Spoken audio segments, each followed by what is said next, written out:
2 Samuel 23. The last words of David. Now these are the last words of David.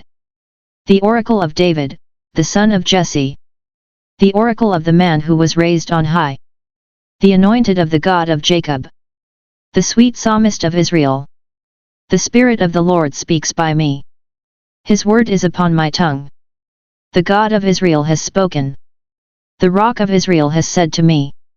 When one rules justly over men, ruling in the fear of God, he dawns on them like the morning light, like the sun shining forth upon a cloudless morning, like rain that makes grass to sprout from the earth.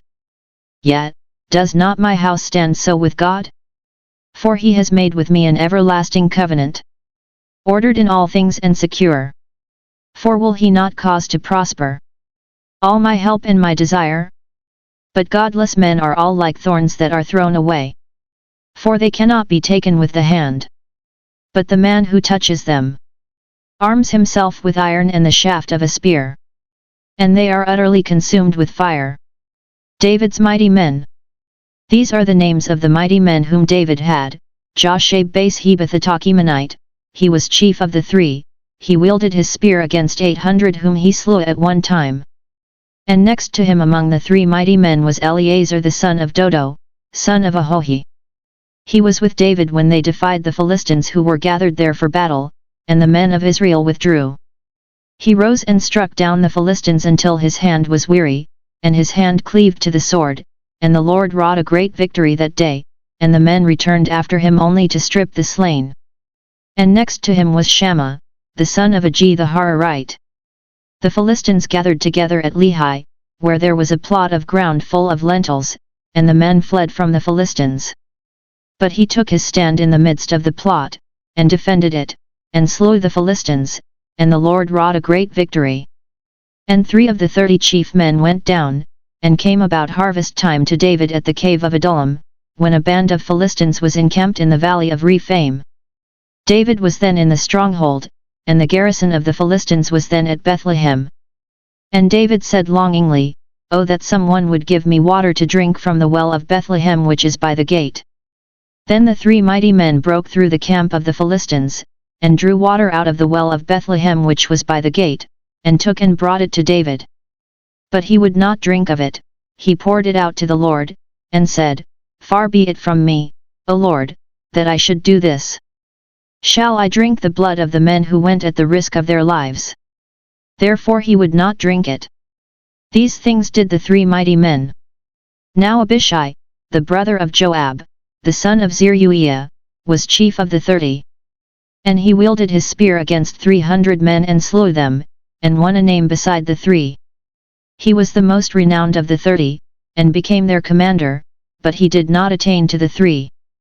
And Benaiah the son of Jehoiada was a valiant man of Kabzeel, a doer of great deeds, he smote 2 Ariels of Moab.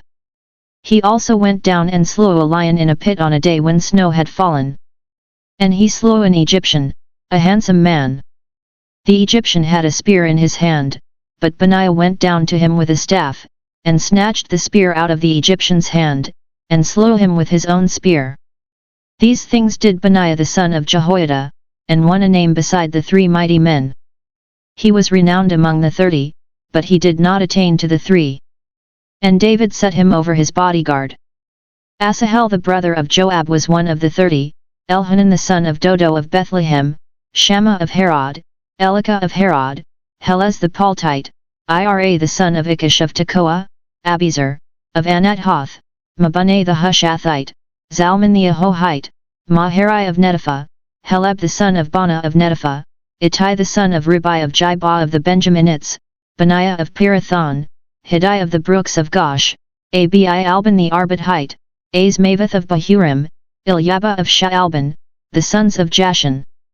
Jonathan, Shammah the Hararite, Ayim the son of Shirar the Hararite, Eliphelet the son of Ahasbai of Makkah, Ilyam the son of Ahithophel of Jalo, Hezro of Carmel, Pare the Arbit, Igal the son of Nathan of Zebah, Bani the Gadite, Zelek the Ammonite, Naharai of Beerith, the armor-bearer of Joab the son of Zeruiah, Ira the Ithrite, Gareb the Ithrite, Uriah the Hittite, 37 in all.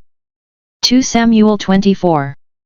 David's census of Israel and Judah. Again the anger of the Lord was kindled against Israel, and he incited David against them, saying, Go, number Israel and Judah. So the king said to Joab and the commanders of the army, who were with him, Go through all the tribes of Israel, from Dan to Beersheba, and number the people, that I may know the number of the people. But Joab said to the king, May the Lord your God add to the people 100 times as many as they are, while the eyes of my lord the king still see it, but why does my lord the king delight in this thing? But the king's word prevailed against Joab and the commanders of the army. So Joab and the commanders of the army went out from the presence of the king to number the people of Israel. They crossed the Jordan, and began from Aroer, and from the city that is in the middle of the valley, toward Gad, and on to Jazer. Then they came to Gilead, and to Kadesh in the land of the Hittites, and they came to Dan, and from Dan they went around to Sidon, and came to the fortress of Tyre and to all the cities of the Hivites and Canaanites, and they went out to the Negeb of Judah at Beersheba. So when they had gone through all the land, they came to Jerusalem at the end of 9 months and 20 days. And Joab gave the sum of the numbering of the people to the king. In Israel there were 800,000 valiant men who drew the sword, and the men of Judah were 500,000. Judgment on David's sin. But David's heart smote him after he had numbered the people. And David said to the Lord, I have sinned greatly in what I have done. But now, O Lord, I pray thee, take away the iniquity of thy servant, for I have done very foolishly. And when David arose in the morning, the word of the Lord came to the prophet Gad, David's seer, saying, Go and say to David, Thus says the Lord, 3 things I offer you, choose one of them, that I may do it to you. So Gad came to David and told him, and said to him, Shall 3 years of famine come to you in your land? Or will you flee 3 months before your foes while they pursue you? Or shall there be 3 days pestilence in your land? Now consider, and decide what answer I shall return to him who sent me. Then David said to Gad, I am in great distress, let us fall into the hand of the Lord, for his mercy is great, but let me not fall into the hand of man.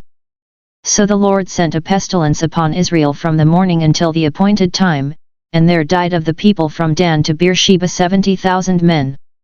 And when the angel stretched forth his hand toward Jerusalem to destroy it, the Lord repented of the evil, and said to the angel who was working destruction among the people, It is enough, now stay your hand. And the angel of the Lord was by the threshing floor of Araunah the Jebusite. Then David spoke to the Lord when he saw the angel who was smiting the people, and said, Lo, I have sinned, and I have done wickedly, but these sheep, what have they done? Let thy hand, I pray thee, be against me and against my father's house. David's altar on the threshing floor. And Gad came that day to David, and said to him, Go up, rear an altar to the Lord on the threshing floor of Araunah the Jebusite. So David went up at Gad's word, as the Lord commanded. And when Araunah looked down, he saw the king and his servants coming on toward him, and Araunah went forth, and did obeisance to the king with his face to the ground. And Araunah said, Why has my lord the king come to his servant? David said, To buy the threshing floor of you, in order to build an altar to the Lord, that the plague may be averted from the people. Then Araunah said to David, Let my lord the king take and offer up what seems good to him. Here are the oxen for the burnt offering, and the threshing sledges and the yokes of the oxen for the wood. All this, O king, Araunah gives to the king. And Araunah said to the king, The Lord your God accept you. But the king said to Araunah, No, but I will buy it of you for a price. I will not offer burnt offerings to the Lord my God which cost me nothing. So David bought the threshing floor and the oxen for 50 shekels of silver. And David built there an altar to the Lord, and offered burnt offerings and peace offerings. So the Lord heeded supplications for the land, and the plague was averted from Israel.